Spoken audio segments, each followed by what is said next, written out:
باپ کو گن گن کر لوگ پیسے دیتے ہیں، ارے تف ایسی اولاد پر، آج تیرے پاس آ گیا تو کہتا ہے یہ میرا، یہ باپ کا ہے۔ یقین مانے آپ بہت لکی ہیں، آپ بہت خوش نصیب ہیں کہ تمہاری ماں تمہارے پاس ہے، تمہارا والد تمہارے پاس ہے۔ پوچھو ان سے جن کی ماں چلی گئی، پوچھو ان سے جن کا والد چلا گیا۔ اب جب مشکل آتی ہے نا تو ایسا لگتا ہے سر پہ کوئی سایہ نہیں ہے، کس کے پاس جاؤں دعا کرانے، کس کو کہوں میں پریشان ہوں۔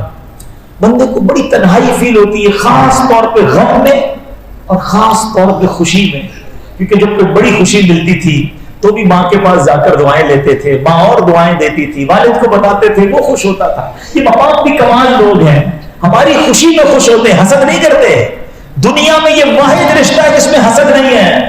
باپ چاہتا ہے کہ میرا بیٹا مجھ سے زیادہ ترقی کرے، دنیا میں کوئی نہیں چاہتا کہ مجھ سے آگے کوئی نکل جائے۔ ماں چاہتی ہے کہ میری اولاد مجھ سے زیادہ خوش رہے۔ یہ کمال رشتہ ہے، بے لوث رشتہ ہے۔ خوشی میں جاتے تھے تو دعائیں دیتے تھے، غم میں جاتے تھے تو تسلی دیتے تھے۔ اب کس کے کاندھے پر سر رکھ کر بات کریں، اب کس کی گود میں سر رکھ کر دعائیں لیں؟ نہیں ہے ہمارے پاس ماں باپ، مگر میرے وہ بچوں جن کے ماں باپ ہیں، خدا نہ ان کی قدر کر لو، ان کو ٹائم دو، ان کے پاس بیٹھا کرو، یہ تمہیں لمحے زندگی بھر یاد آئیں گے۔ آج ہم میں کئی لوگ وہ ہیں کہ جن کو ماں باپ سے بات کر رہی ہوتی ہے نا تو قبرستان جانا پڑتا ہے، ان کی قبر پہ جا کے بتانا پڑتا ہے کہ یہ معاملہ ہو گیا ہے، ان کی قبر پر جا کر کہنا پڑتا ہے کہ میں اس مشکل میں ہوں۔ تمہارے پاس تو تمہاری ماں ہے، تمہارے پاس تمہارا والد ہے، اس کا دل خوش کر لو، اس سے دعائیں لے لو۔ حدیث پاک میں آتا ہے جو بچہ اپنے ماں باپ کو محبت کی نگاہ سے دیکھتا ہے اللہ اسے مقبول حج کا ثواب عطا فرماتا ہے۔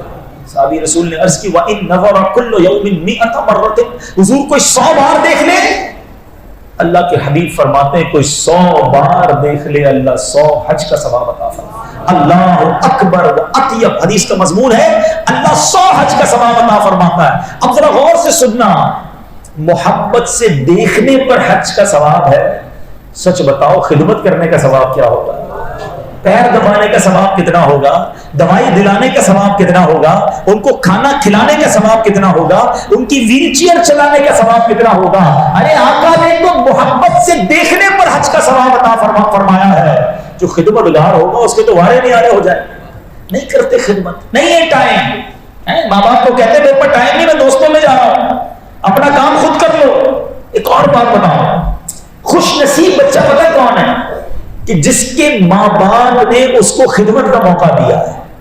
واللہ تمہارے ماں باپ بوڑھے ہو گئے اور اب اس کیفیت میں آ گئے تو ان کو تمہاری خدمت چاہیے، تمہارے پیسے چاہیے، تم سے کوئی ہیلپ چاہیے، واللہ تمہارے بھاگ جاگ گئے ہیں، تمہارے نصیب جاگ گئے ہیں، کیونکہ کئی ماں باپ ایسے ہیں جو خدمت لینے سے پہلے ہی دنیا سے چلے گئے، بچوں کی خدمت کرتے کرتے ہی خود چلے گئے۔ ارے بچوں کو تو موقع ہی نہیں دیا خدمت کرنے کا۔ اگر آج تمہیں موقع ملا ہے تو دیکھو اس سے جی نہ چرانا۔ آج اللہ نے تمہیں سمجھ لو تمہارے گناہوں کے کفارے کا موقع آ گیا ہے، مگر آج اولاد کہتی ہے یہ میرے پیسے، یہ آپ کے ہیں، ابو میں نے کمائے، آپ نے کیا کیا ہے؟ باپ کو گن گن کر لوگ پیسے دیتے ہیں، ارے تف ایسی اولاد پر۔ اگر میرا اور آپ کا والد بھی جب ہم پیدا ہوتے اور کہہ دیتا کہ تیرے یہ ہیں یہ میرے ہیں تو ہم تو بے لباس ہی رہ جاتے نا، ننگے پیدا ہوئے تھے، کپڑے بھی نہیں تھے جسم پر، کس نے پہنائے کپڑے؟ ہمارے ماں باپ نے پہنائے۔ کس نے کھلایا کھانا؟ ہمارے ماں باپ نے۔ ارے ایک ایک قدم چل کر انہوں نے ہمیں بڑا کیا۔ ہو سکتا ہے ہمارے ماں باپ نے اپنے کئی لقمے روکے ہوں گے، کئی خواہشیں روکی ہوں گی کہ بیٹا یہ فلاں کھلونا مانگ رہا ہے، بیٹا فلاں چیز مانگ رہا ہے، اس کو دے دیتے ہیں۔ ہم اپنا آج یہ خرچہ نہیں کرتے، اپنی پسند کے جوتے نہیں لیتے، اپنے بچے کو دلاتے ہیں۔ ارے باپ نے کبھی نہیں کہا یہ میرا ہے اور یہ تیرا ہے۔ آج تیرے پاس آ گیا تو کہتا ہے یہ میرا، یہ باپ کا ہے؟ نہیں، جو کچھ میرا ہے وہ سب میرے ماں باپ کا ہے۔